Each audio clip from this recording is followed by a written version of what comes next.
So I'm actually doing it on a mobile. So I'm going live from the mobile to Zoom. So okay.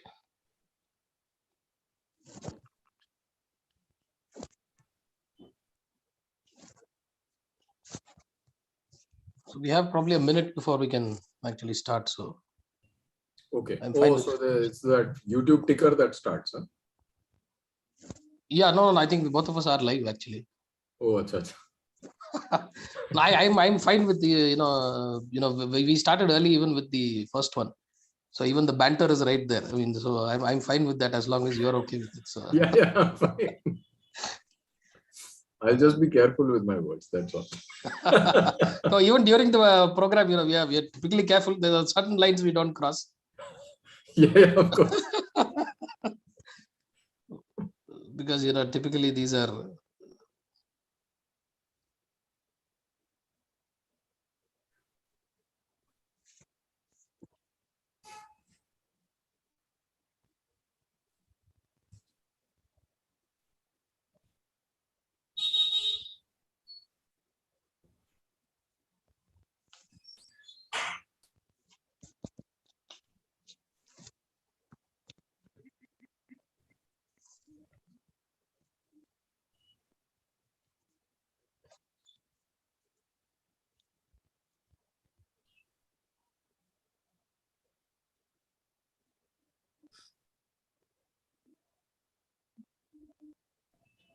Okay, so I think we should be able to start now. So, am I audible to you, Ashish? Yeah. Yeah. So thanks for coming on. I think that's crucial. So it's also very interesting that we are having this on the 19th. It's like we were discussing that it's absolute happenstance that we chose this date, and so maybe it's just that it's Shivaji Maharaj's Punyatithi, and we are also talking about the state of Hindus in a Hindu state. So and you also said that we will talk freely, as in we talk about certain issues. So while I'll come to the state of Hindus in a Hindu state in a short while, one of the things that I want to start this off with is that that upward video that you recently made, where you touched upon several points, including how unity, which is the buzzword, everybody wants to say that we have to have unity and all of those things, and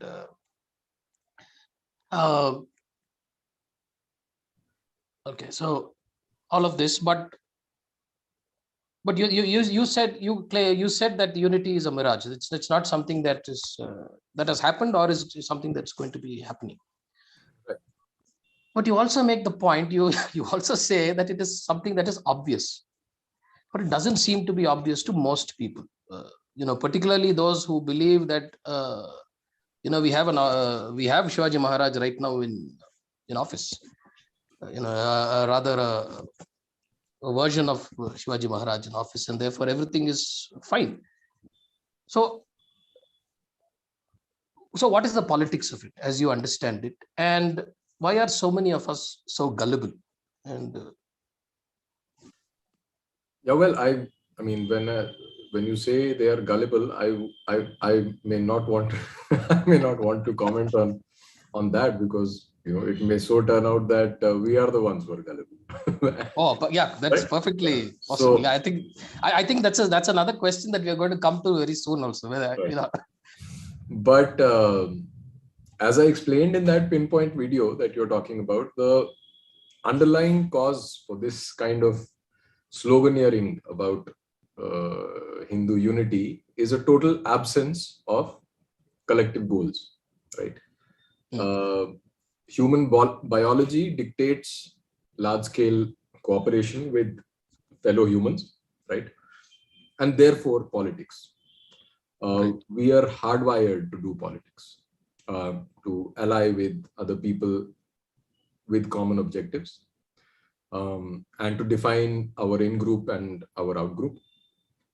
And so this choice of who is part of the in-group and who is not, who is a friend who is an enemy, who's a competitor and who's a ally, right?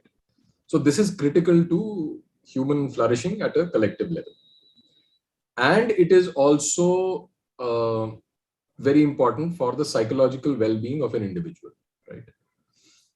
So in other words, people attach meaning to their lives by being part of a larger group and doing their bit to achieve the objectives of that group.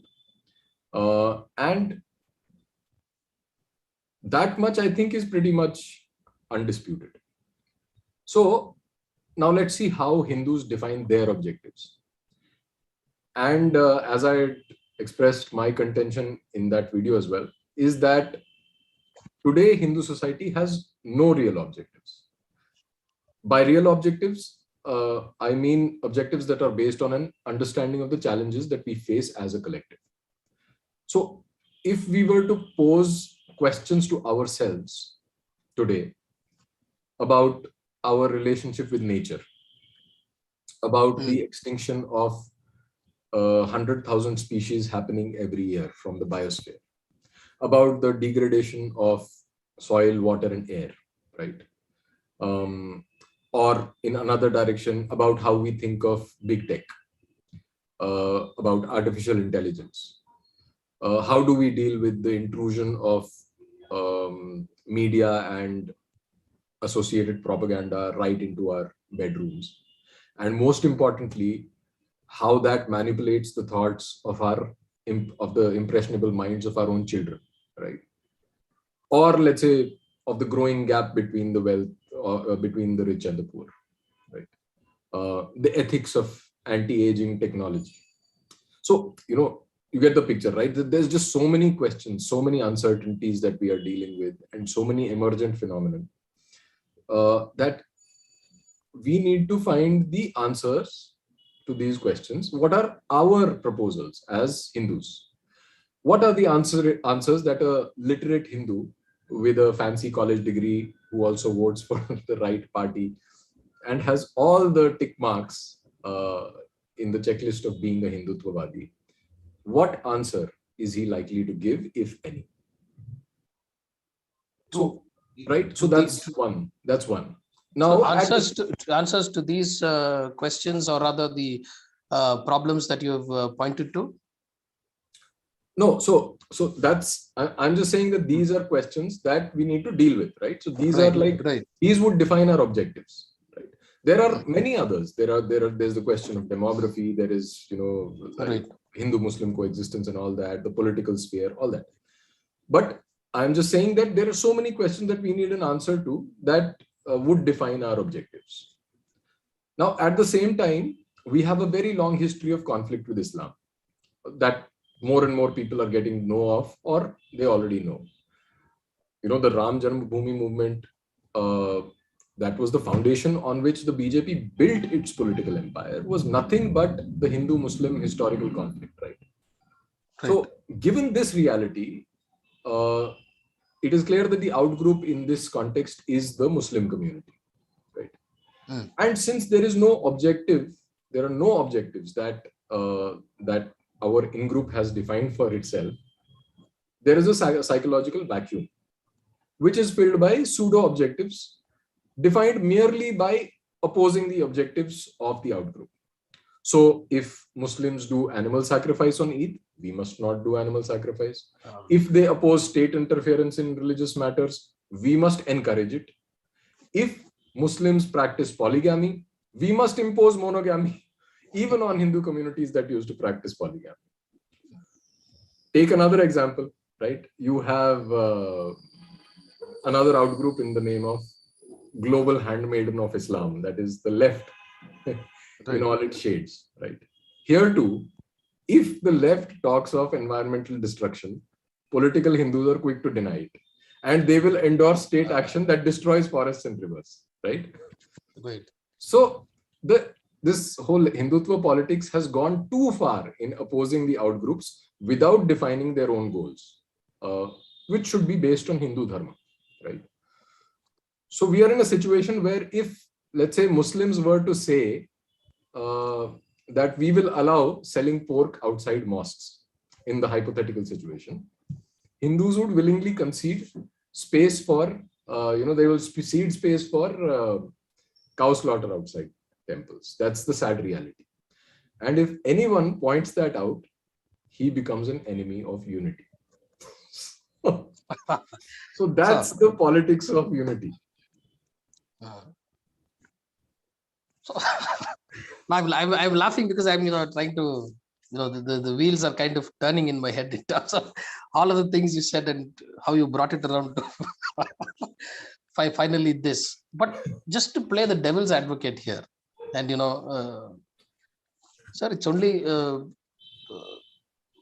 why it's political power is everything, right? Only if you are in power politically that you can do anything. And this is not my thoughts. I'm just playing the devil's advocate. I'm talking like them now.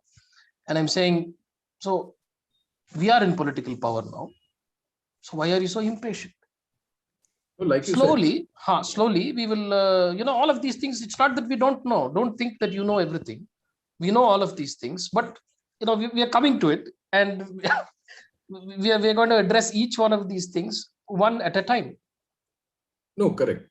I mean, if that is the case, then I am absolutely happy, and I admit that I am wrong then. but for the last so many years, Hindu society, forget about a political party as such, but Hindu society has not engaged with these questions seriously. Right. And politics is just a manifestation of that. It's not like you would expect a politician to take on these challenges. A politician will only parrot what is being said outside by people, what is normal. Some politicians may want to ban Kanyadan, but that is not because that's their original thought. They are just pleasing what they think is their constituency. And if there is a large enough section of Hindu society which really believes that Kanyadan is derogatory to the dignity of women, then the politician will just parrot that line. So, the crisis is deeper than just politicians or someone being in power.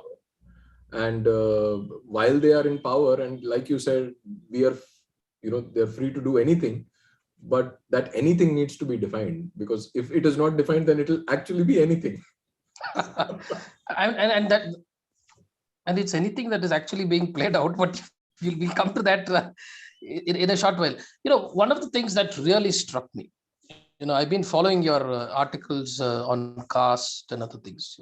I had some thinking on caste. I know there are several people who think, but the point that you made that really made a deep impression was that about, according to me, the most elegant argument that was made on caste, not just in this video, but also in those series of articles. I don't know how many have actually read it, the Cast in Stone articles. I understand that it's also going to get repurposed into a book, if I'm not wrong. Not repurposed. We're going to write a book. You're going to write it. So you said, that the only functional unit of groupishness among Hindus is this entire caste system. And we are looking to break that unit. And, I also made the argument, I don't know if that is correct, is that one of the reasons perhaps that we survived, unlike several others, the repeated onslaughts, is perhaps because we were, in all of these multiple units that closely guarded their own, culture, traditions, and all of those things. Perhaps that is also the reason why we survived, and not just our ability to fight this one. Given that we have lost geography, we've lost so much of all of it. So, but what I also find is that not many people, because I've one of the things I tried is to ask present your point of view before I came on this to quite a few people, but they don't seem to actually understand what you're saying. And perhaps I was not articulate enough to unpack it in the way that you are seeing it, because I see exactly what you're seeing, but I'm not able to say it in those terms. So I want you now to, if you could, to just unpack what you're saying and why you think we are in a sense making an error in trying to use this to beat our own selves with. Right. So, so the question of caste is of course very um, contentious, very complicated, because the subject itself is quite complicated. The tragedy is that caste has been made into a meme, and that the contribution to that effect has come primarily from colonial scholarship, followed by post-colonial scholarship led by the left, right? And since Hindus have really not contributed to this academic work, therefore they are consumers of this kind of scholarship. We were just a while ago on the question of unity. We were talking about this, appropriating of the objectives, or inverting the objectives of the outgroup, right? Right. What is strange about this is that when it comes to objectives of the outgroup, you oppose those objectives purely because it is from the outgroup, without any critical analysis of your own. But when there is criticism from the outgroup of your own way of life, of your system of thought and all that, that criticism is swallowed uncritically. So for example, when they talk about, oh, हिंदुओं के तो करोड़ों देवी देवता होते हैं, ये क्या बकवास है, the Hindus will go into a defensive mode saying that नहीं करोड़ नहीं है, वो एक ही है, फिर वो ऐसे होता है, right? Similarly, when they talk about idol worship, then Hindus will go and they'll not say that we worship stones, तुम्हारा क्या जा रहा है, मान लिया हम stone worship करते हैं यार, ठीक है, but they'll say no, it is just a representation of divinity, it is only a symbol. You see, it is not, I mean, for us it is not a symbol, it is the manifest God out there. You are right. It's actually, you're worshipping the prana in that, right? Correct. Similarly, the issue with caste, that whatever has been thrown at you, all the labels, all the allegations, all the propaganda has been internalized.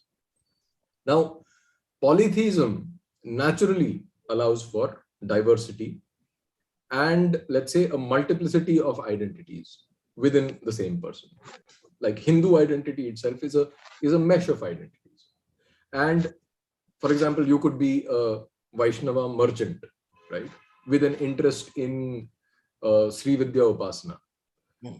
And you could also be a prominent member of your jati, or you're the prominent member of your own village or town or whoever, right?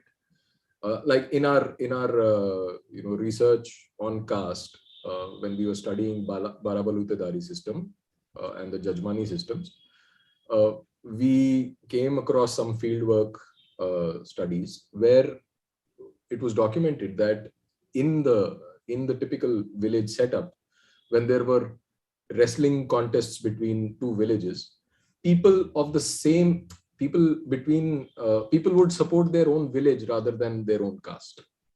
So that's a complex thing. So in which context do you put one identity on top of another? Which identity gets primacy in a certain context?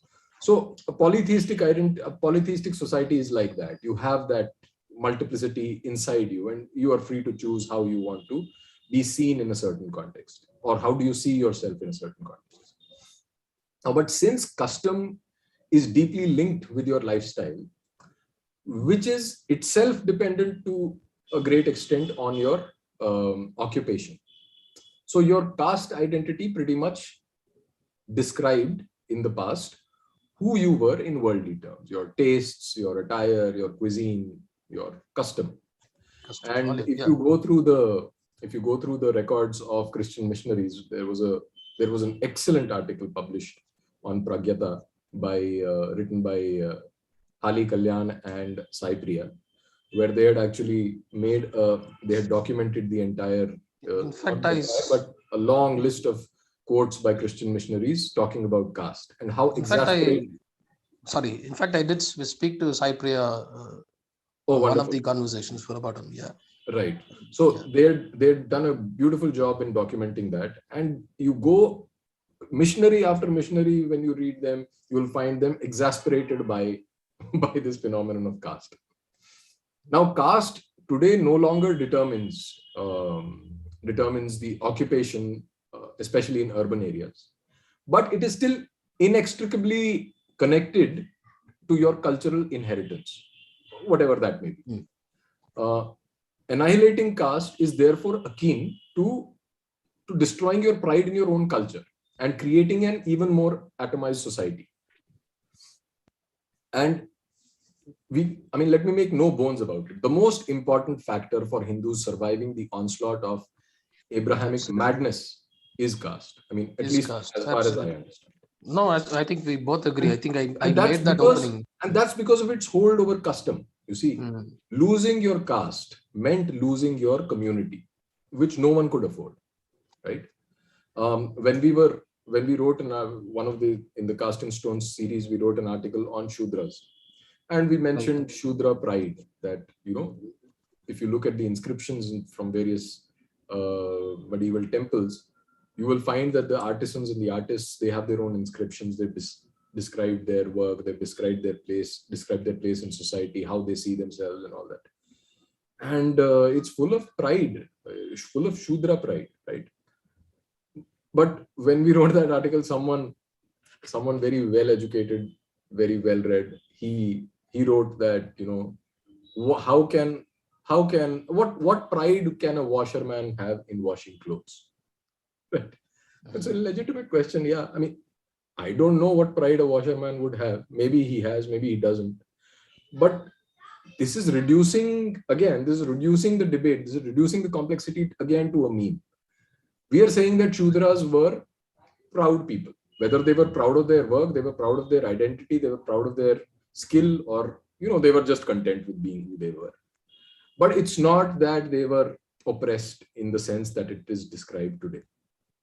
But then, all the rhetoric around caste today, all the academic discourse around caste today is so skewed and is so anti common sense that you don't know how to even respond. So that's precisely what prompted us to write a book on this. And hopefully, I don't know if the book will create an impact or whatever, but we are just doing it as something that is out there to be written. This is something we see, so it has to be written. Maybe some people will benefit from it. No, quite a few people actually would benefit if they actually approached this whole question with an open mind. I think that the issue is that people are not willing to. They have swallowed all the tropes that they have been told. They have been told that there was discrimination, there was this. I see many people, even with people who are normally very very clear about how the dharma is played out and about dharma and all of those things, who continue to push the same tropes. They will continue to say that there is discrimination. They're not understanding the subtle point about, we are not saying that there was absolutely no discrimination. That's not the point of any of all of this. What we're saying is that also understand that there are two sides to the issue, which is what, as I understand it, there are two sides to it, and people are not seeing the other side at all, or refusing to see it, precisely because they have swallowed this whole belief that, all of them think, if I am a Brahmin, I am told that I've been the oppressor, and therefore I must be apologetic now for something imagined, something that I don't even know if my ancestors did or not, but is something that I have to be apologetic for, and I have to pay the price for it for eternity. Correct. No, so it's not even that. It's worse, because this is the kind of argument that white Americans, for example, would give. White conservative Americans would say that, okay, something happened, slavery was there, and why should we pay the price for it? So it is a faulty argument that way. But that is not the case with caste. Caste is not slavery, first of all. right? Absolutely. So Absolutely. that's the fundamental difference. What is the institution meant to be? What was it? How did it evolve? And what was that evolutionary journey like, right? What was the primary purpose of its design? That's the thing, no? I mean, it's like saying, I often give that example, that if there is a shoe factory and you buy a shoe of a certain brand, and that shoe pinches you, you will say that the factory was installed to create a shoe that would bother me, right?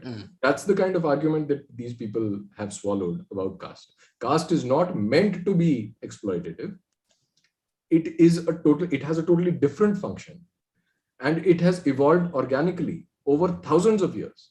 And you are passing a judgment on something that has actually worked for thousands of years.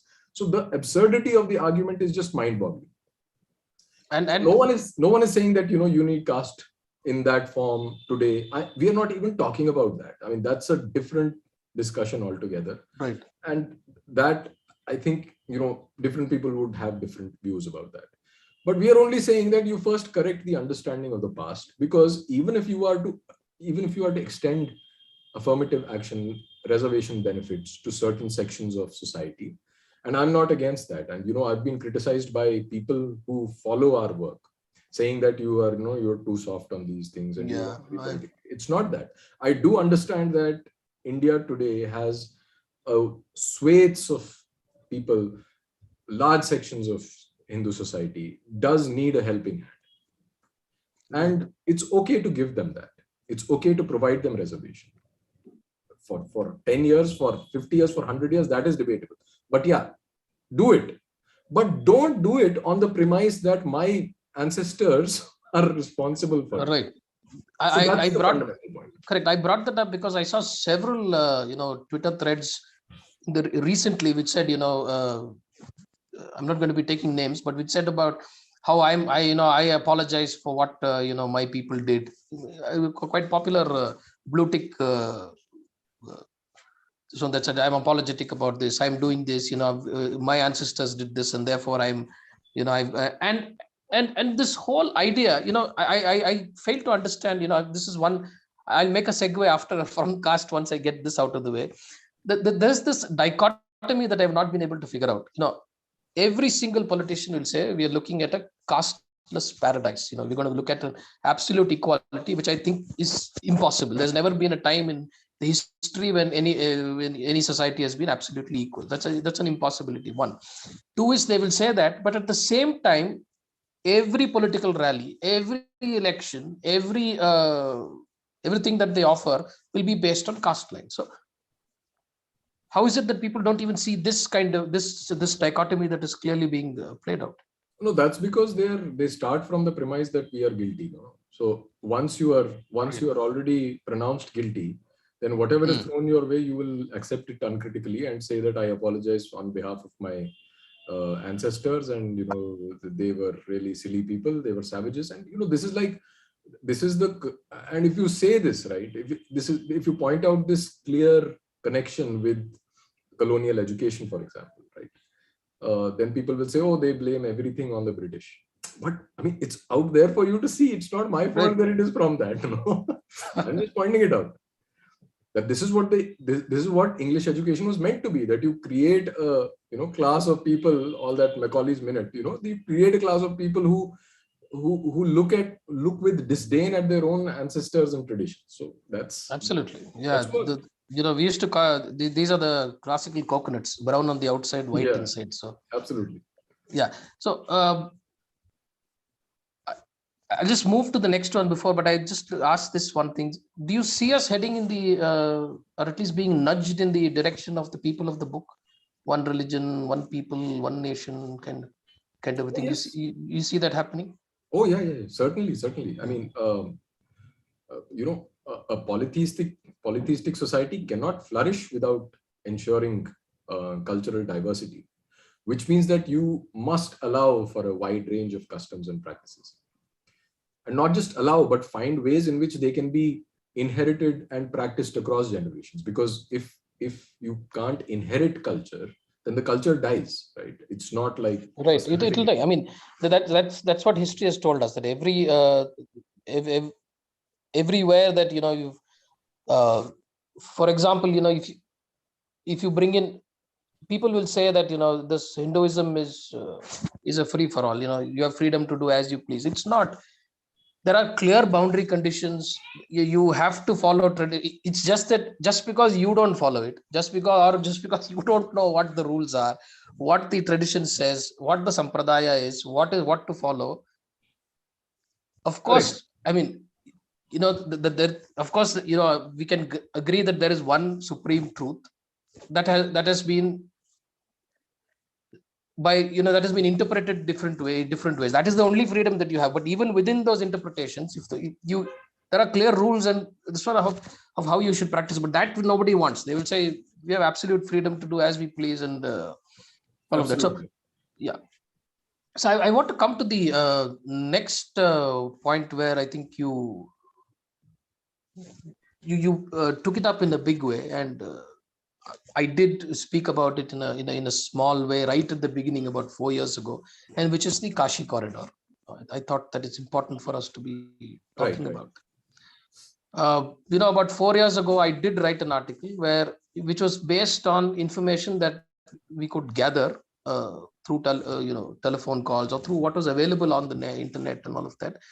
That what was being done was that this was invasion of a kshetra, of sacred geography, and we broadly seem to agree that what happened and what's happened in Kashi is a desecration of things. But what worries me more is the easy acceptance. We've been consistently saying that people don't like it if we bring religion into secular space. But why are we okay with secularism being brought into the space of our religion? How is it that we are so comfortable ceding the space of dharma to political leaders who have nothing to do with this? Their mandate is something else. But we seem to be so comfortable allowing that. And what's happening is that, and what also explains the silence of our dharma gurus? Have they been intimidated into silence, or is it just that they're also as political as anybody else? So so if you could talk about the Kashi corridor, of all that you people did during that time, and also about these things. So yeah, so before I come to your questions, I'll just give a a quick overview of how we got involved in that, and what all prompted us to take it up.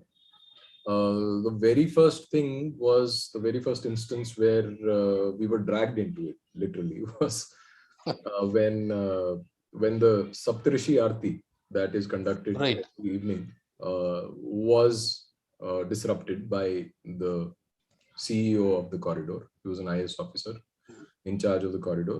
This happened at the beginning of the first lockdown, first COVID lockdown. And when we heard about it, we just did what we do. We made a video out of it. Right. We put it out there on social media, and then that created a lot of noise around it, and people started questioning the government and the bureaucracy and all that. And so then suddenly I started getting phone calls from important people saying that no, nothing has happened and all that. I said, we've just found out, and this is reported directly. This is what has happened, and we've just put it out there. Baki aap log dekh lo, hame aur ko matlab nahi hai. Baki aap log dekh lo. Luckily, the aarti was resumed the very next day, and the purohits the archakas, they were reinstated. So that was one.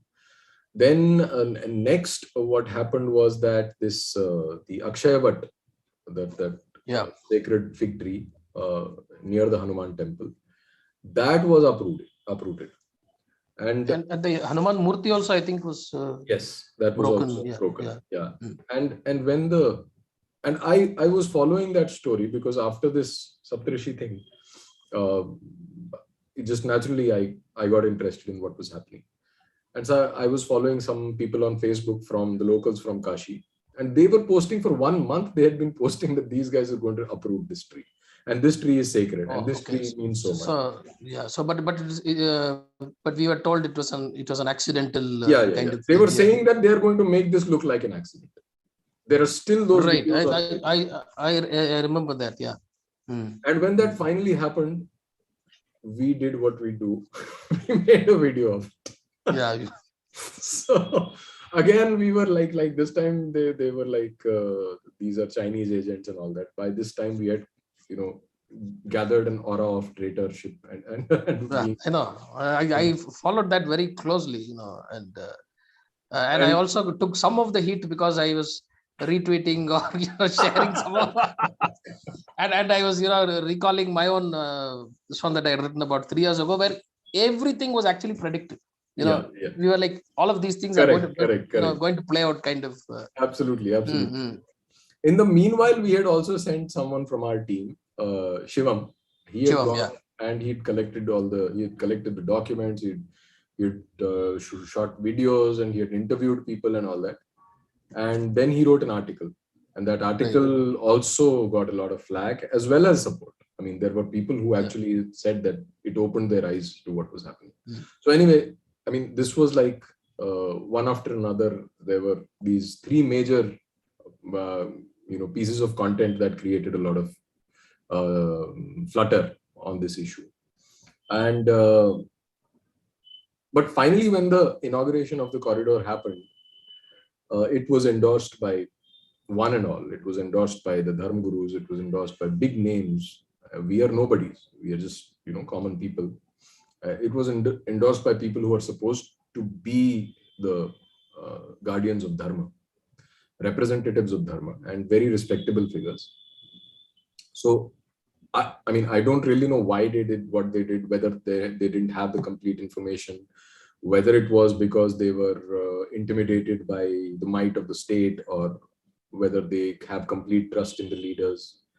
I don't really know. I wouldn't want to speculate. But my understanding, and I have tried to be as objective as possible for my own comprehension of what transpired. I think it is a result of the breakdown of institutions in Hindu society, and because of that, the relationship between Kshatriyas and Brahmins of the yore, right? This is being force fitted into the current paradigm, that you have a Dharma Guru and you have a prime minister, and this is not actually a Kshatriya and Brahmin relationship, but this is how it is imagined. And therefore, there's a lot of confusion about it. And the root cause of this whole thing is a lack of intellectual engagement with modernity on the part of our Dharma Gurus also. While they are doing a fantastic job of preserving tradition, of delivering religious discourses and all that, writing books, doing much more than you and I can ever hope to do. But this critical aspect, I think, of engaging with modernity, of understanding it, is missing. And I think very few have done it. I think Karpatri Maharaj is perhaps one of the very few who has actually dealt with these issues directly and in an intellectually solid manner. And I would add the Kanchi Paramacharya. Yeah, correct. Absolutely. Yeah. Yes. So very few of them. Right. So I think that's what has happened. And due to a variety of reasons, this is the result. Because I would have expected that, I'm not saying that they should have gone hammer and tongs against the state or been a party spoiler at the KVC inauguration, but a statement here or there saying that this has been achieved, it's a great dream and all that, if that is how they think of it.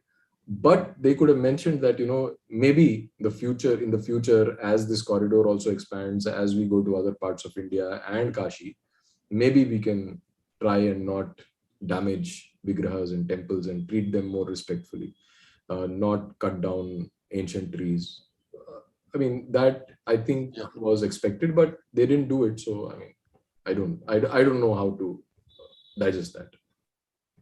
Yeah, so it's troubled me as well for for a long time, because what also troubled me, and I wanted your thoughts on that, is the ease with which this whole thing was achieved. The ease with which you've already highlighted the reasons for it very briefly in terms of how the breakdown of institutions, as you say.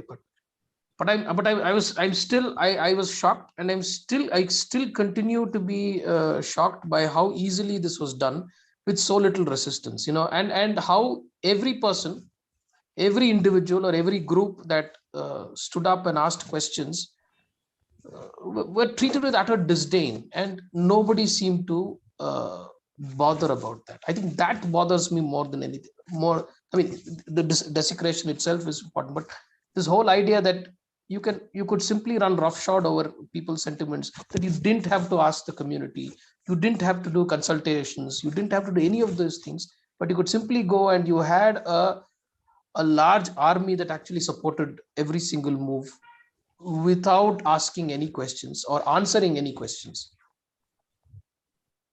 Yes, absolutely. I think generally there is also there's one point that just occurred to me. Maybe that has relevance here. That is the the distinction between dharma and adhyatma. And I think that in most people's minds there is a very it's a very blurred distinction. I don't think people think through this very clearly. And like Sri Aurobindo had once, he had made a statement about this decline of thought power, right? Right. And he had also said in that same passage where I read, he had also talked about that it's not that India has declined spiritually, that there are not enough spiritual people, but there is a tremendous decline of thought power. That decline of thought power is basically the decline of dharma, because dharma is practiced as a collective. You could be a great yogi and do penance on the top of Mount Everest, and you don't need society. That is adhyatma. That can work. Even in a secular state, you can be a great Hindu in the privacy of your home. But dharma is collective. Dharma is that full expression of the collective might of your religion in the public space. There is with complete disregard to this secular nonsense that there are two spheres. How can you have a dichotomy like that in society, where people are expected to be have certain thoughts inside their houses and certain outside? That's just nonsensical. So this distinction between dharma and adhyatma is very important here, because a lot of people think that just because someone is practicing, and because someone is like the prime minister, that he's a practicing Hindu, and that he wears the tripundra with so much grace, and he goes to Kedarnath and meditates inside a cave and all that. That is very fine as an individual, but dharma is a different ballgame. And dharma is collective, and dharma has to take into account different questions, uncomfortable questions. It has to deal with the realities of life, of sansaric life as well. And that apparently is missing. So in Kashi, that manifests in a certain way, that where you have great ascetics and people with a lot of devotion to the deities, but when it comes to the public sphere, they just get disoriented, and they can't even seem to think clearly that this is what has happened. There is evidence for that. What are you waiting for? Just at least point it out, acknowledge it. They're not ready to do that. So I think that's essentially what is gone wrong. And your point about dharma being, about being seen as played out in the public space as well. I think that's critical, because we know that the other side understands this very clearly and consistently. And when I say they understand, I'm talking of the Muslim so-called minority group that clearly understands this. I mean, they're not doing it. They clearly understand this very well, and they play it out very well. So in the face of that, I'm surprised, or I'm actually shocked that we don't even seem to realize that the need to do this again. It's only it's only going to be a response to what they're doing, but at least here such a response would be justified. But we No, don't in seem fact, to be. no, in fact, the argument from the side who's dazzled by the Kashi Vishwanath corridor is precisely that this is how we will bring back the pride in culture, and we'll bring back dharma into public sphere, and this is how, look how grand and beautiful it is. All those points are conceded, but in dharmic terms, the ends are uh, perhaps less important than the means. The means are everything, and how you get to a certain point, the point is not that important. The point, Right. how you get to that, will determine where you go from that point, right? So uh, while while you've achieved a bhavya mandir in Ayodhya or in Kashi Vishwanath, if it is not arrived at with in conformance with dharmic principles, then I think that it is the duty of every Hindu to question that. So yeah. Yeah, uh, but the point remains that not many of us can actually ask questions openly right now. So even what we Yeah, are doing, that's the that's I mean, that has various reasons. I think, I mean, right. I did a video on this aspect, a two-part video on totalitarianism, and people think of totalitarianism as something, just from the Hollywood movies on World War II. But totalitarianism is a um, very real thing that is creeping around all the time. It's not a distant thing in the past. There is always a chance that it will come back to haunt you, and it's always there. So that totalitarianism, the tendency to become a totalitarian society, I think, is right now there are huge markers that point in that direction, and that And happens because there is no collective might, that you have no negotiating power, collectively speaking. You are just a bunch of individuals, and that happens in an urban setting. Like, for example, here, if you look at Delhi and the state of Yamuna is pujaniya, right? We right.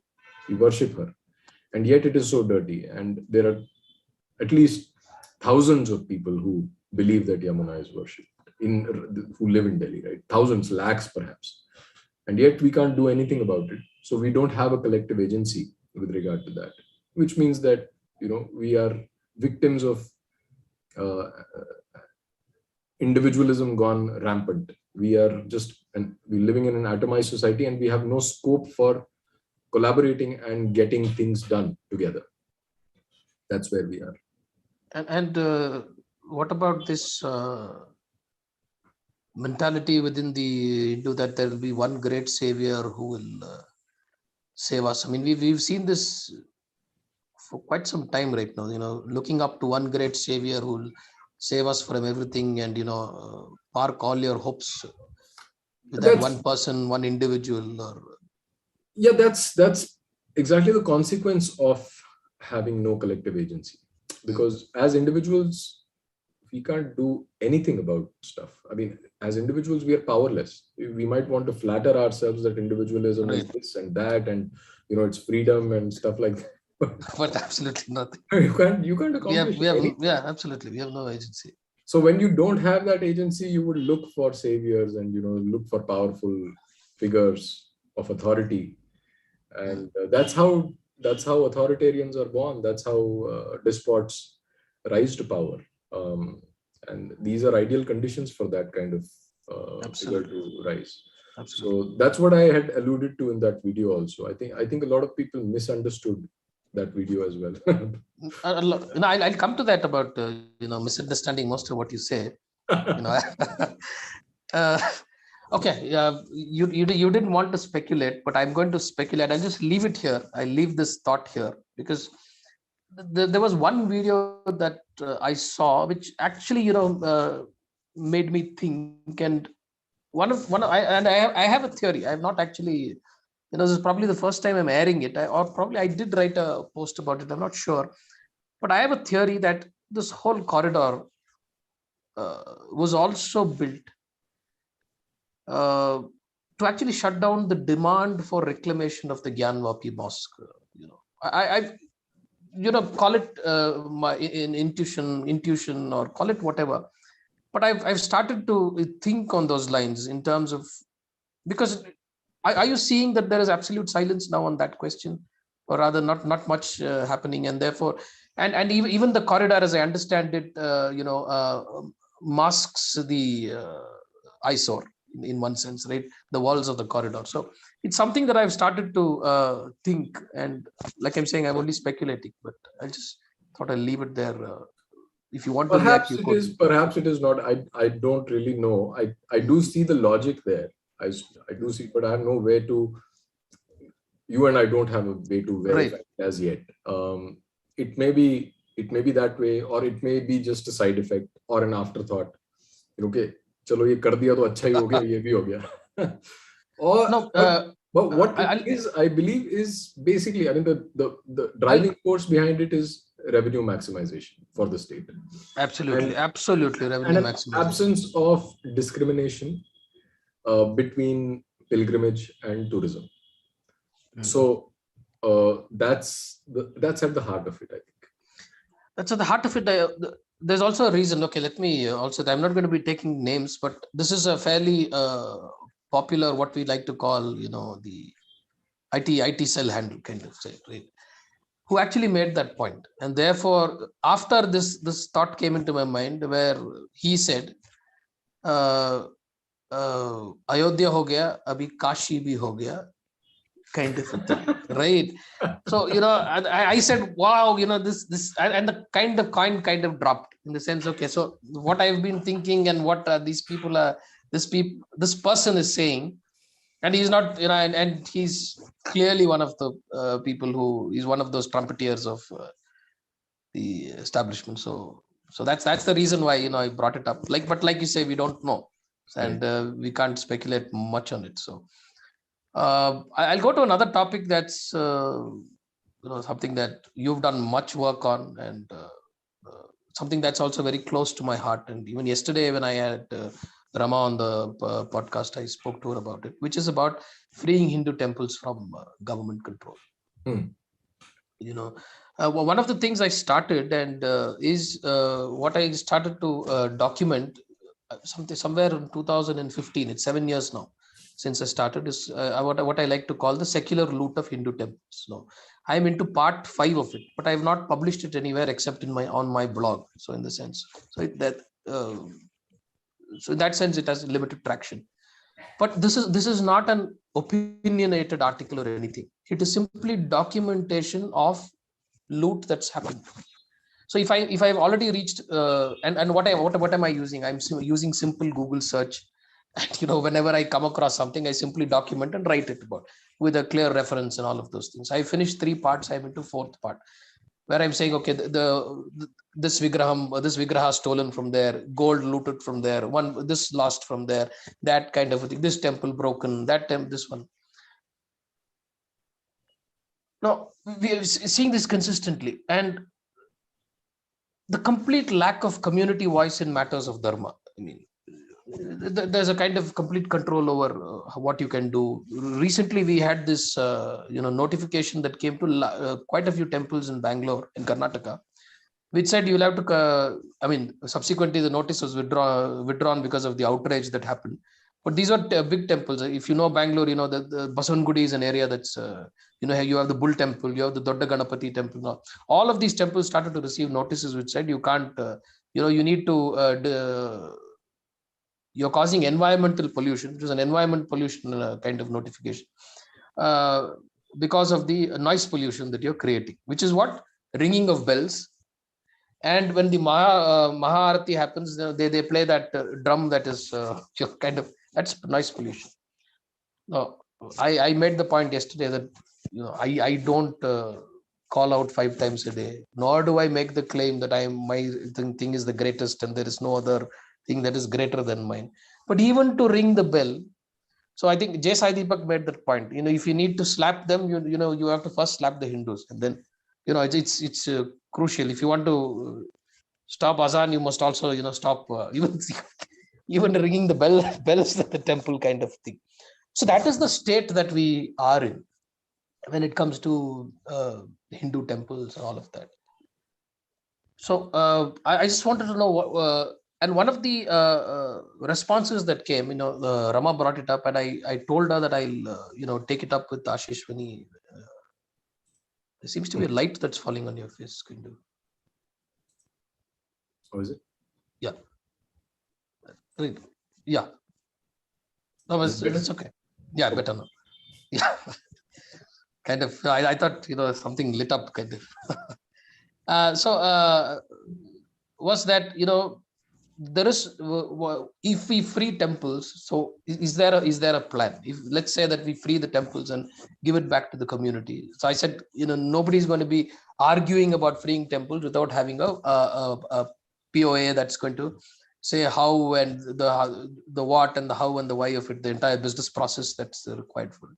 But I wanted you to but I promised that I would ask this question, and therefore I'm asking that. So we free the Hindu temple, so what next kind of thing? Is there a No, it's very. I mean, it's been talked about enough times. No, because that's the stick that's used to beat this whole demand itself, right? Unfortunately, it is one of those issues where even if you respond with 10,000 word articles and whatnot, the same thing will be repeated because no one is going to read that article first of all.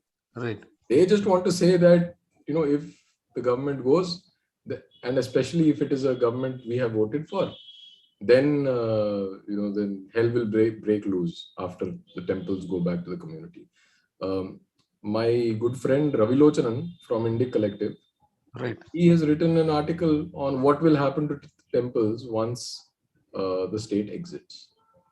Yeah, I remember that. He basically talks about a grid of temples that there are Sampradayic temples, there are non-Sampradayic temples, and there are temples where there are hereditary associations and there are no hereditary associations. So these are the four things. It's basically like a quadrant, and you have these four kinds of temples, and for each of these classifications you will have a certain way of dealing with the temple after the government has moved out, and it's all very clear. There is no confusion about that.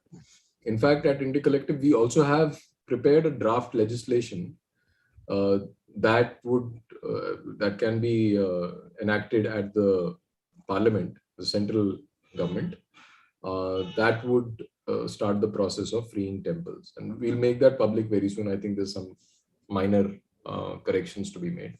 So all that has been thought through. It's not a very difficult problem.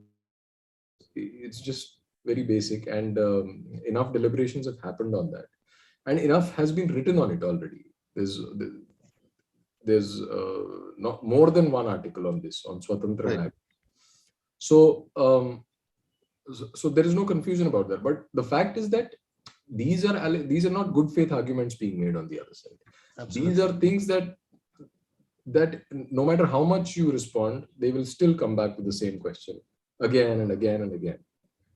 So that's the challenge that we have. Otherwise, there's no confusion about what will happen to those temples.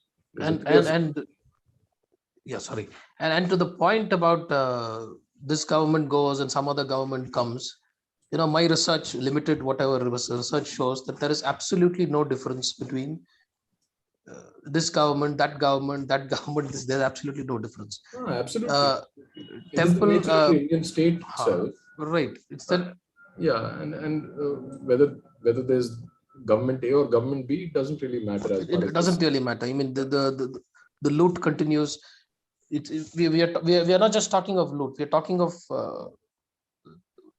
diversion of funds for secular purposes. One, kind of then complete mismanagement, and also about things simply disappearing. There's absolutely nothing that's but do you what is your prognosis? Do you see something come of it? Do you think temples would be free at all at some point in time?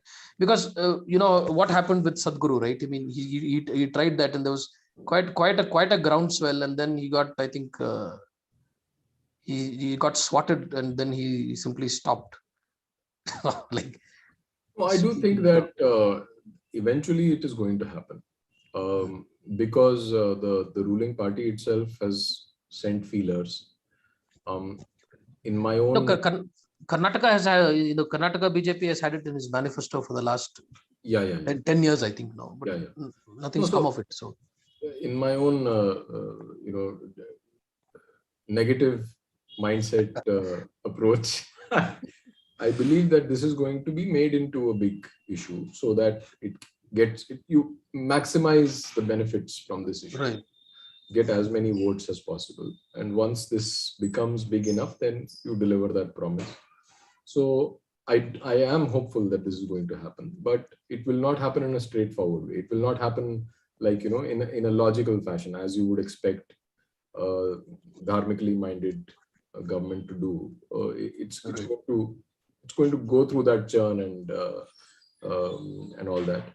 And then finally, I think, I don't know, maybe it'll take 3 years, or maybe it'll take 10 years. I don't know, but it will happen eventually. That is what I believe, because that's the kind of feelers that I got. More importantly,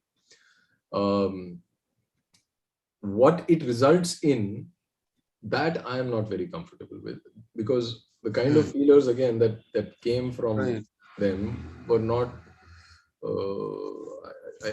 I have serious reservations about some of those ideas, like a central board controlling all temples, and so that's basically adopting the same kind of approach as other religious groups who are controlled by a central authority, and that will do untold damage to our sampradayas and our specific practices and the diversity of our dharmic practices. So I think that's a risk that comes with it, but we'll see when we'll cross the bridge when it comes. I think one of the things that yesterday's conversation that came up is a simple thing like dancing in front of the deity, even at Chidambaram, is not allowed. Yeah. I mean, if you can't dance in front of the Sabhapati, it's part of that caste propaganda only, the Devadasi, maligning the Devadasis, and it's a continuum. It comes from there only. So even if it's not just about freeing temples, but I think as one of the larger goals also has to be about ensuring that temples actually become the living ecosystems that they were earlier. I mean, that is of course a greater challenge, but I think, like you said, we would cross the bridge when we yes, absolutely come to it. So absolutely. I'll leave that for now, but I have a question. I think this is fairly a funny question, but anyway, let me ask. People like us, I've happily included myself along with you, is that, we are accused of indulging in this intellectual masturbation, the kind of, it's all very pleasurable, but nothing comes of it, no pun intended, but, and groundwork is what matters. So there's really no point in all of this discussion and all of this intellectual writing, speaking, and doing all of this. So that's the accusation, kind of. So how do you respond to that kind of an accusation? Oh, armchair critic. So, so first of all, it must be made clear that we have done enough groundwork also. So as part of an organization where people have been fighting for temple freedom, we've been fighting for the dignity of Hindus in Bengal, for example. We've even been part of the Rohingya matter, so we've done enough groundwork also. Right. So this clear-cut distinction between groundwork and intellectual work, it does not exist, because clearly you can cross that boundary and do both. Second, it may be argued that thinking or intellectual work without groundwork is futile. That can be argued. Right. But groundwork without intellectual work is disastrous. Yeah. So, and thirdly, if let's say if someone is doing only intellectual work, let him be. Mm. Who are doing, I mean, it's after all, it's a team effort, right? We are talking about collective action. And in a cricket team, the bowler is not batting, the batsman is not supposed to be taking wickets. So let them be. The wicket keeper does wicket keeping, right? So there are very specific roles, even in a cricket team. In a society, it's far more complex, and the division of labor can be more, more specific that way. So if there's someone doing groundwork, very good. If there's someone doing, the thing is that they have to correspond with each other. So they have to learn from each other, and they have to appreciate each other's work. Denigrating intellectual work just shows that you really have no idea that what teamwork means. And unity for you is simply my way or highway. You just want people to follow your pipe dream, as opposed to engaging seriously with. Right. And particularly when you have no serious body of work that you've generated that can, stand up against all that you've been accused of by the other side. I mean, the leftists. No, it shows a terrible disregard for the realities of the times. I mean, all of the propaganda, all of the the kind of narrative that exists in this world against our religion is just intellectual work. It's not, absolutely no other groundwork. It's no other groundwork.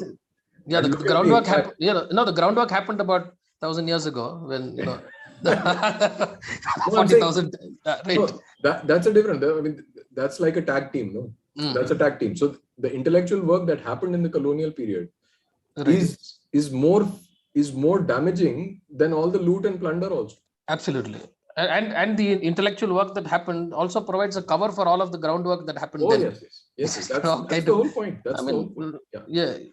They did it. You people also did it, kind of a story, and all of those things that come out of it. So the second one I wanted to ask is about, do you concede that, upward pragyata, can sometimes be intellectually intimidating? And have you thought of upward for dummies and pragyata for pragmatists kind of a thing? I've heard this. I'm not making this up. I've actually heard people, say this. This is like they talk in the air kind of a thing. It's too intellectually dense for us to understand and all that. So I'm just bringing it up. No. I do get that feedback as well. But that there is only one series on Upward which is supposed to be intellectually dense, and that is that monologue that I deliver. I used to deliver. I've not been. No, even your recent monologue. Do you? No, many of us get. It's not actually recent. It's a replay. Right. Okay, then probably I caught it only now. Yeah. I probably didn't see it earlier. Even that, I saw some people actually, clearly not understanding what you were saying and making comments that that were completely irrelevant to what you were saying, or rather coming from completely not understanding or missing the point in terms of what you were saying. Yeah. So I'm not saying that. So that's only an accusation. I'm not. It's an accusation that quite some people come up with, and perhaps they come up with it because they don't have anything else to say. So yeah, I mean, that's what I'm saying. So that playlist aside, that pinpoint playlist aside, I think the rest of the videos, for example, we do the annotation series where we recently did the Savarkar video. We have done the absolutely video on those are all storytelling formats, and they're very, very simple. No, there's nothing. I think the Savarkar video as well as the Sadhu's video and all that was absolutely brilliant. And then brilliant stuff. Then there is the analysis playlist where we bring scholars and academics and activists. We recently did one with Pankaj Saxena on the need for renaming. So those are quite simple and very easy, straightforward. But the difficult part is that if you are building, I mean, our mandate is that we want to build the Hindu civilizational discourse in our own way, right? We are no big people, but we are doing our bit to do it. Absolutely. And building discourse is always challenging because you are always outside the realm of acceptable thoughts and mainstream opinion, and you're always pushing those boundaries. And expressing those kind of things, you need to borrow academic terms and make it, in order to make it concise, you have to speak, you have to use, you have to choose words carefully. And for the precision of the argument, sometimes the words are not very common. Yeah, or we could. Yeah. And people complain, why are you deliberately using difficult words? It's not deliberately using, but it's just the fact that you are talking about an academic subject, and you have to cite the work of scholars also. That is one constraint. And on the other hand, you want to make it absolutely palatable to everyone, and it's a constraint, it's a contradiction that you have to handle. So and perhaps the best response to this is what Shri Guru Rohit Arya says, that you want me to dumb it down, I can't. I won't. Why should I do it for you? Kind of, you don't understand, that's your problem, not mine. So Rohitji speaks as an individual guru. But because we are an organization, so I don't think I should be saying that. But yeah, I mean, what we've done is that we've also tried to get into Hindi with Chakshu, although not much content has still happened because of the lack of resources that we faced. And we also launched Unroll, which had a great run initially. It was called Free Stream earlier. Now it's called Unroll. And that format is also very approachable, very accessible. And there are other projects in the work, like we also started this project Pragya, which is storybooks and stuff like that. So all this is the attempt to bring these ideas to make them more accessible and to bring them to the public at large. But there will always be room for some intellectual commentary. And that, I think, is anyway that's absolutely critical to building the body of work. That's critical. Right. I'm going to club two things. One is the Kashmir question and the continuing Hindu persecution. Article 370 was written down. They seem to have not moved 1 inch forward. Right. I mean, there was some premature celebration that happened about this great achievement that's happened, but I think that we've actually regressed in many ways, in the sense we've gone back several steps now. So one thing I wanted to ask is, because it's something that directly impacts you as a Kashmiri yourself, is why do you think the state has developed cold feet? And do you ever see a scenario where the Pandits can actually go back to the place of their origin, and this whole thing? Yeah, so when the Article 370 was made inoperative, on the same day, 5th August, we had a great party in our office as well, and we also put the video out there because people used to accuse us of being anti-government. So we thought that it's good to actually show that we are also celebrating. I mean, we were celebrating, but we made a video and put it out there to sort of virtue signal only. Our own way of virtue signaling. But at the same time, the very next day or a couple of days after that, we did one video where we said that this is only the first step, and this means nothing if it is not followed up with more action. What that action is debatable, but there has to be something which happens.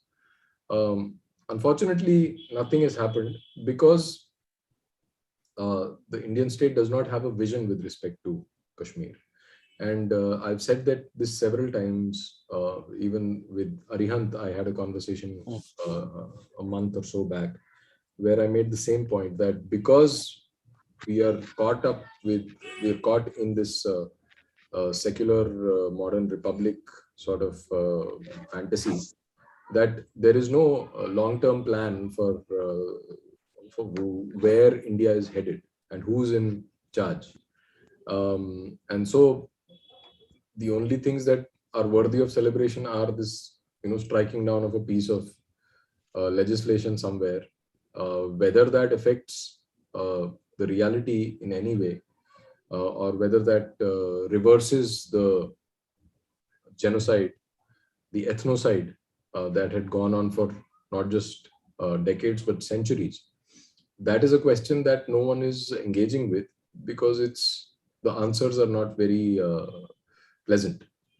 And so it's enough to just say that, okay, Article 370 had gaya, this is good enough, because the Congress could not do it in 70 years, they did it in 7 years, so let's be happy.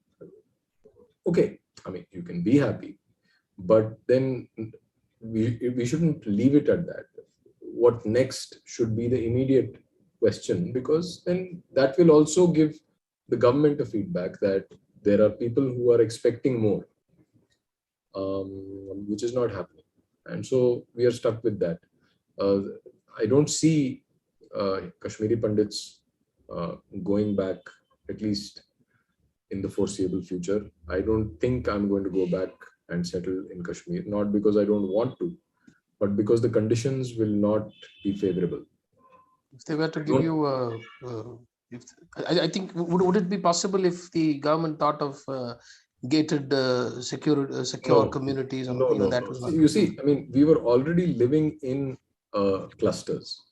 Right. The only thing that the government can now give is perhaps a boundary wall and a gate and some security guards. That is not going to work.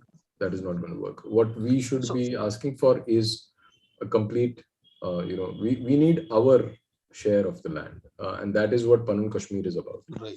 And I totally endorse that idea of Panun But Kashmir. you don't, there is also this argument that's, this argument being made that one of the things could be done is to, the demographic imbalance that exists right now can be balanced by, populating it with Hindus. Do you think that is something? No. I mean, of course, that should be the plan, because ultimately it's a demographic problem. Right. But where is the intent, and where is the conversation around that? I can understand if they plan to do it discreetly, but there is no indication that that is going to happen. And the people on the other side are not just going to wait and watch and see their land getting occupied by other people from other regions. So it's not so easy to implement. What I had presented as the next step would be the creation of Panun Kashmir, and the enactment of the Kashmiri Hindus Resettlement Act, where in that video I had mentioned 10 demands of that act, which would include making the denial of atrocities, that negationism, that there were atrocities on Kashmiri Hindus in the past. Denial of that should be made a punishable offense, and much like how the Jews denial of the Holocaust. And we need to be given compensation for the loss of life and property in 1990, and creation of special courts for rehabilitation and to facilitate the resettlement. Other things like granting us the right to bear arms in the Union territory, because clearly it is not safe for us. So these are things that were. I mean, it's a list of 10 demands, and the kind of some of the reactions that came my way after that video were that, oh, you're basically asking for the moon. I agree that these are not demands that have been articulated before, and that is why we are not back in Kashmir. If you're serious about reclaiming Kashmir, then you have to stretch your cognitive limits, and to think about things in it from a different perspective, from a more assertive perspective, if Hindu society really wants that. But I don't see that happening. So here we are. Okay, but we're seeing examples of what happened there playing out, right? I mean, we saw it in I also want to ask you, how are you with time now? Is there a hard stop at some time that you? No, that's okay. Right. Yeah, so we saw that playing out in West Bengal immediately after the elections, right? I mean, they were just, it seemed like they were waiting for the elections to get over and then, come after those who voted for a particular party that, rightly or wrongly, is identified with the Hindus, and you had the establishment and the party itself not only not saying anything, but actually washing its hands off the entire problem. These people who, against all odds, stood up for them, did all that, were actually left to fend for themselves. So this is exactly what happened in Kashmir, right? I mean, we saw that in a limited laboratory, right? That happened for about in West Bengal as well. We don't seem to be have not only we've not only not learned any lessons, but we are happy to see this similar kind of things being replayed. So, yes. When I was on Twitter, once someone from the right wing, so-called right wing, he said, "Why are you? You're always cribbing and you're always negative. The usual stuff that comes your way.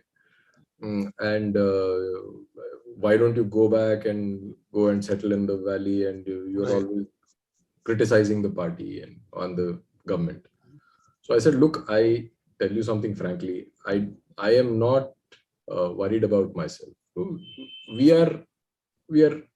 We've lost this battle. Let's be fair. We've been thrown out of the valley. We've been killed. If you take a 800-year perspective, we've gone from being the owners of the place to being doormats and then finally being thrown into the dustbin." Right. So there is no question about our defeat. We have been defeated. Now my interest, or shall I say, my my good self, the good Samaritan, what I'm trying to do now is to tell you that this is going to happen in other parts of the country. And if you can learn something from that experience, it is good for you. As far as Kashmiri Hindus are concerned, it's a goner. Yeah. So the thing is that this is going to happen. It's just a question of time. In all probability, this will not take more than a decade to erupt everywhere in small pockets. We are already seeing a transition. We are already seeing that, absolutely. In terms of narrative and in terms of what is acceptable to be said in public.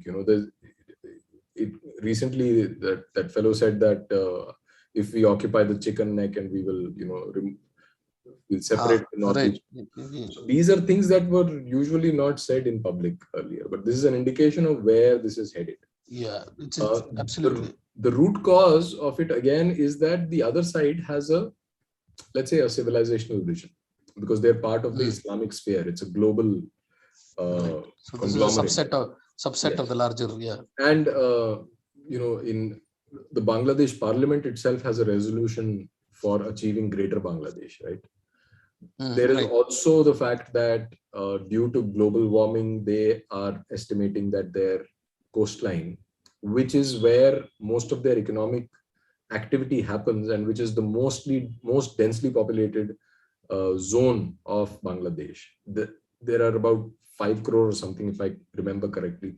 5 crore people are expected to be displaced from the coastline of Bangladesh. And where are those people going to be headed to is anybody's guess. Right? Yeah. That is why they have the greater Bangladesh also. I mean, not just because of that, but that's also one more reason, other than their ideological and religious idea of expanding territory. That is where they are. So they're playing the long game. In one of the videos, I made the distinction between infinite and finite game. While from our side, we are only interested in maintaining the status quo. Which is impossible to maintain. And we think in 5-year election cycles that, okay, we will vote for this guy and then, for the next 5 years, we can sit and enjoy the ride. But they have a longer plan, and it's empirical fact that in terms of planning, longer plans are always achievable. Smaller plans, there is more entropy, there is more noise, and they tend to go haywire. Like if we plan what we'll be doing tomorrow at 8 p.m., chances are that we might not be doing exactly the same thing because there is so much entropy. But if we think that this is how, or I should read 10 books by 2022 February, 2023 February, chances are that I will achieve that objective. So long objectives are more achievable, and shorter objectives always go haywire. So in a game where one guy is playing with the infinite mindset and the other is playing with the finite mindset, the infinite mindset is likely to win. And even in southern India, I think Kerala is in Kerala. We're seeing it playing out in Kerala. But in Andhra, it's a different game, right? I mean, it's evangelization that's causing and most of crypto conversions. Yeah, crypto conversions, and there was the satellite image of Tirumala, which is almost now ringed and surrounded by this church planting activity that goes on. So it's like both the Abrahamic religions have started to like you say, play the long game and play it very well. I mean, they clearly have a plan that is being unrolled and steadily being. And one of the issues is, is it also true that we've not had a census from 2000 after 2011, right? We don't seem to want to do it for some reason. Because it looks like the results might shock us more than anything else. But there is this internationally accepted demographic tipping point, and I am assuming that thing like you said, I've been about people saying things in public that they wouldn't be that they weren't saying and wouldn't be saying if they had not reached a critical mass. Yeah. And I think if we do a proper census, I think we are already past that critical mass right now. Perhaps, yes. So in that sense, how do you see this thing play out? How do you see us? No, I think that the main reason for that, I mean, if you look at these two religious groups, by virtue of being global religions, they have an organized global network, and a lot of funds are also infused in towards achieving their political objectives, and they are structured in a way where because they are political religions, especially the younger of the two, because they're political religions, they also have that fundraising structure within it, where I was reading a report in Hindustan Times that they raised in 2016. They had raised 40,000 crores for as zakat, and where that money goes is anybody's guess. Right from educational institutions to media lobbying to other activities that I wouldn't want to talk about, right? So there are so many aspects to it. And if you compare that with our people,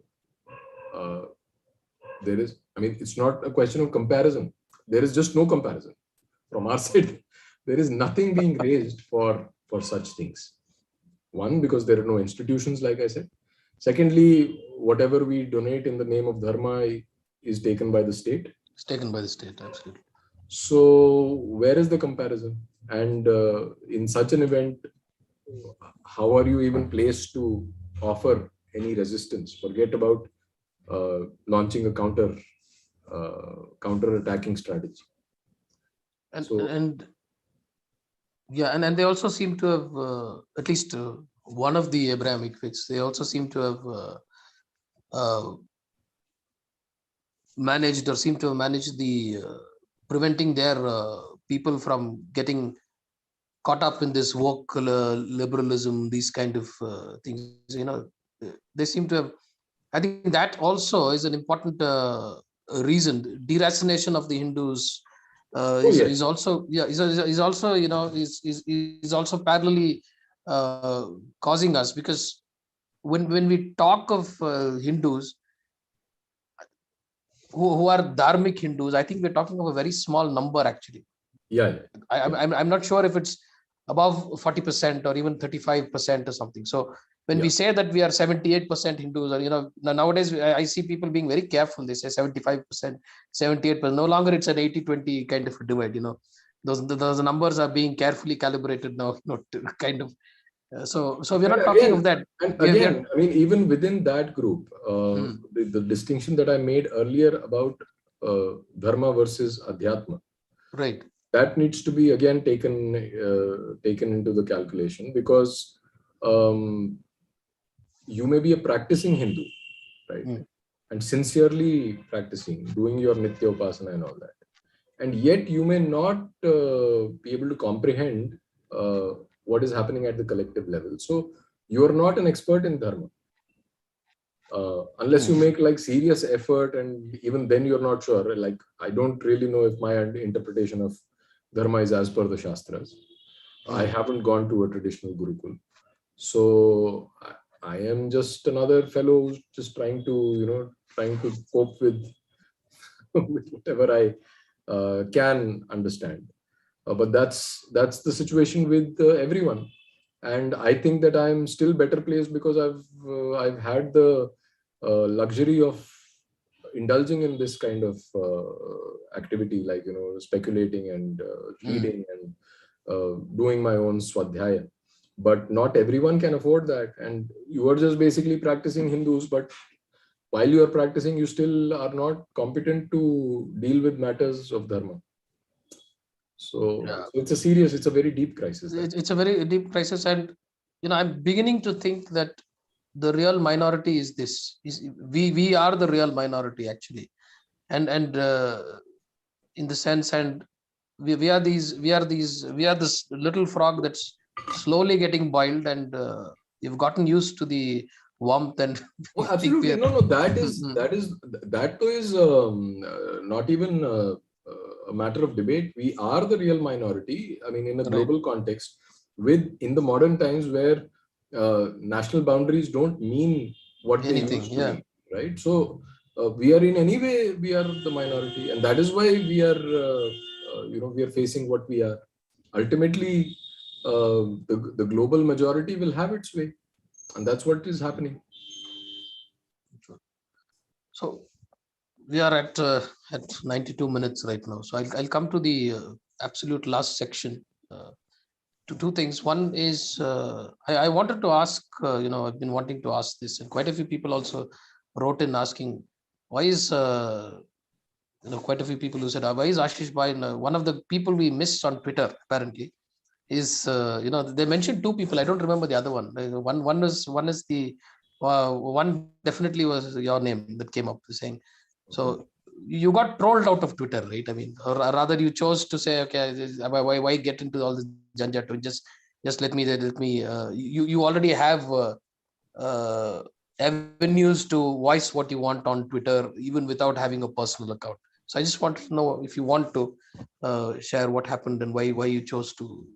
Yeah, yeah. So yeah, you were right that I actually got trolled out of Twitter. I just ran away, basically.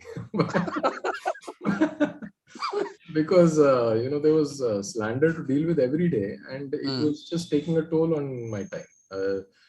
Sometimes I even used to enjoy it, like owning mm. those labels and counter trolling Right. and stuff like that. But it was ultimately pointless. Yeah. Um, Because I used to enjoy the your tweets dripping with sarcasm and getting back at them. But I think right. even that is, but I can understand even that does take a toll in terms of coming back with those getting Yeah, back yeah. at them, or Ultimately, coming it's a back with. huge pressure on time because Mm, mm, and especially dealing with slander is very difficult because you are forced to respond, even if you want to. Like, if someone were to just troll you, call you names and stuff, you can choose to ignore. It's okay. I have thick enough skin for that. But when it comes to organized slander, coordinated attacks, then it's very difficult to deal with it, because then you're forced to respond. Otherwise, it'll just be everywhere, and that's not a happy place to be. What I noticed about, so earlier I used to just block people who would be, would say something obnoxious, or just act smart. Even on Facebook, now I have drastically reduced. We don't see you at all. So my block list is, I think, 3-4 times bigger than my friend list, and that was the same case. It was the same case with Twitter also.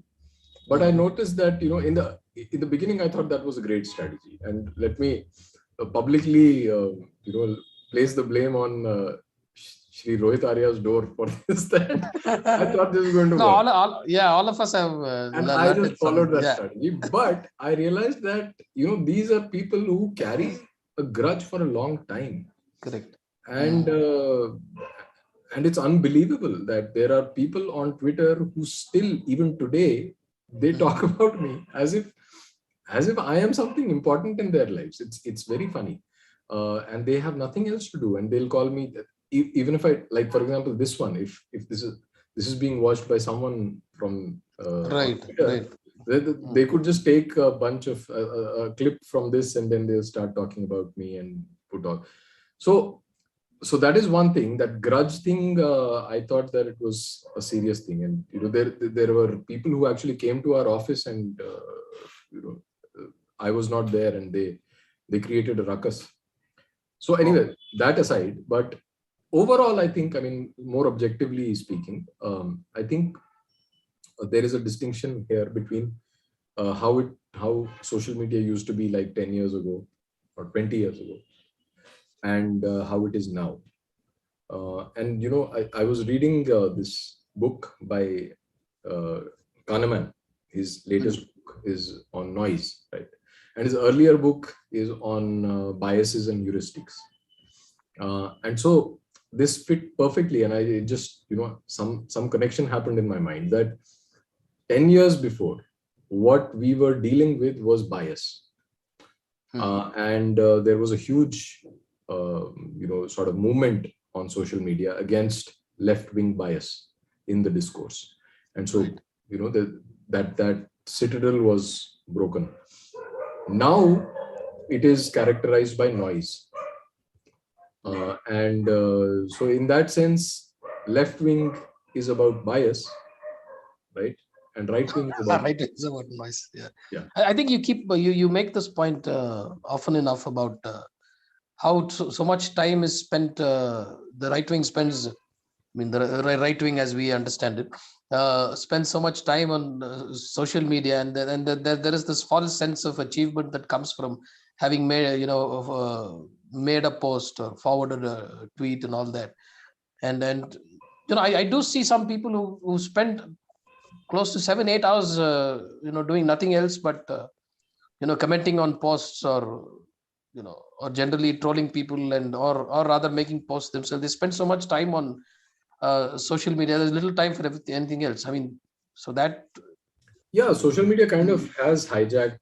That's the major debate also happening around social media. That I think it's built like that in terms of the dopamine rush that you get. It hijacks your attention, and now it's like, the discourse is so polarized now.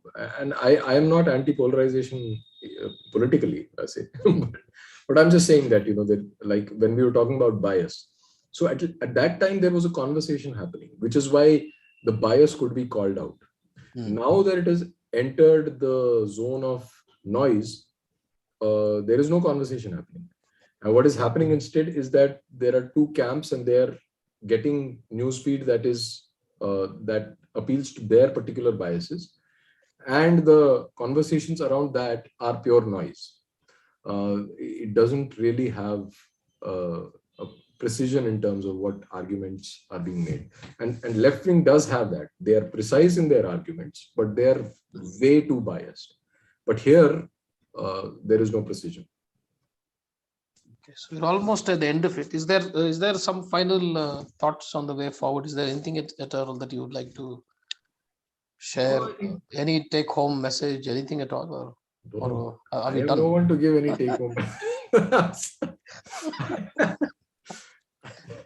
I'm just saying, I think we've covered such a wide range of subjects. It was great speaking with you, and the I think the central point is that we are pretty much on our own, and as Hindus, and I think that we need to pull up our socks as a society, and I think institution building right now is the key.